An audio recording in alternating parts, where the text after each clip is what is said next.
Halo teman-teman, jumpa lagi dengan saya di channel ini. Pada video kali ini saya akan memberikan tutorial cara memahat atau mengukir.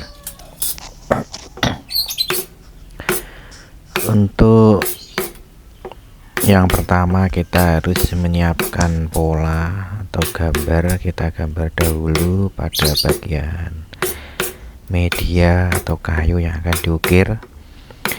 Jadi setelah itu kita akan membentuk dengan coret, lalu kita pahat ukiran-ukiran yang sudah disediakan, yang sudah tergambar ya.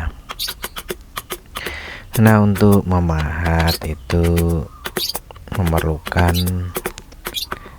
skill supaya bisa membentuk pahatan yang bagus. Oke, pokoknya tonton terus video ini sampai habis supaya teman-teman bisa tahu gimana caranya memahat yang benar dan bisa tahu teman-teman nanti supaya hasilnya gimana kita lihat. Oke.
Oke, ini dia jadinya untuk ukiran tadi, dan sampai jumpa di video saya berikutnya.